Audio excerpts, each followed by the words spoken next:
Across the nation at this very moment, everything the men and women of our greater Masonic family chose to stand behind, work towards, and live for is truly under attack.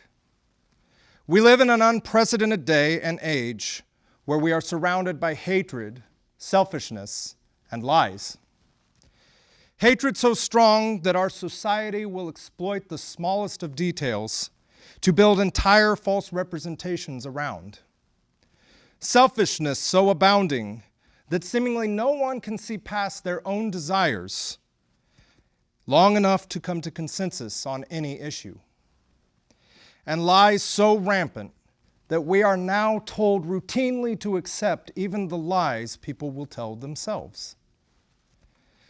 All fraternities are bound by their common factors: attending the same college, pursuit of the same career, military and veteran statuses, service to a shared community, etc. As Freemasons and members of a greater Masonic family, we are bound by the more noble and glorious purpose of utilizing the tools given to us to make ourselves the better fitted stones complementing the entire building mass of society. This pursuit of character and morality places us at the forefront of this very old battle between good and evil. Our nation seems to be reeling from one victory of evil after another. And while good has had its triumphs too, they seem to be a little less common today than they were in days past. But between the uprising of evil and the continuance of good in our society stand lodges and organizations just like this one, filled with men and their families, Eastern Star women and their families, and all the different members of our greater Masonic families, standing guard at the very front line of this war in our own communities. And filled with men like I am now so humbled to be called to lead. Warriors on this front line fighting this evil we speak of right here in our own community through our own conduct. And while this battle can be discouraging at times, I wish for all present to take heart, for there is no greater a warrior on this front line than the Mason in the lodge. The Mason in the lodge is tempered. He demonstrates calm when others around him are failing to do so. He is slow to anger and quick to ease the anger building in others. He does not fall into today's trends of overreacting. The Mason in the lodge is just. He seeks the fair and equal treatment of all, whether it is in the receiving of credit and reward or the carrying out of consequences for actions requiring correction. He backs the full atonement of wrongs done and is unabashed in seeking reconciliation when he finds that he has made an error. The Mason in the lodge is discerning. He doesn't jump to conclusions, and he's quick to seek as much information as can be attained before deciding upon a course of action.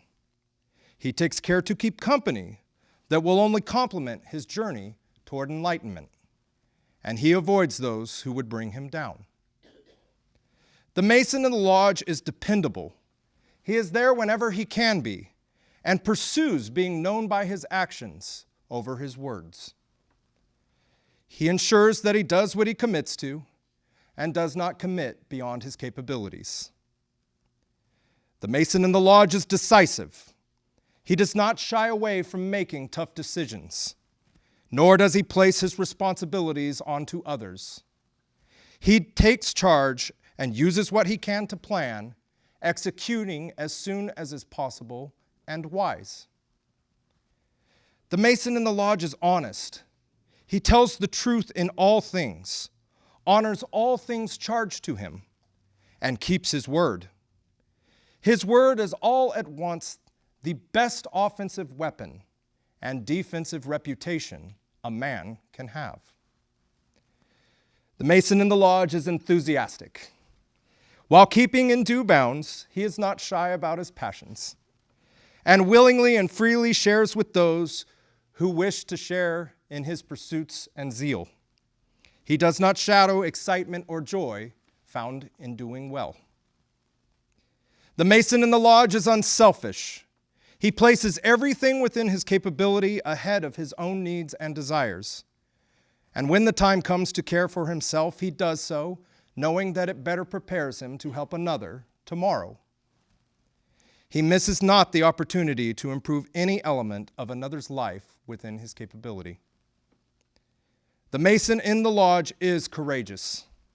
He never shies away from the good fight. He has the bravery to stand where others will not. He has the wisdom to choose the path that lets him continue fighting, even if it must be on another day. The Mason in the lodge is loyal. He stands by his causes, remains at the side of his brothers and family, and ensures he is known in reputation as a faithful companion. The Mason in the lodge is patriotic.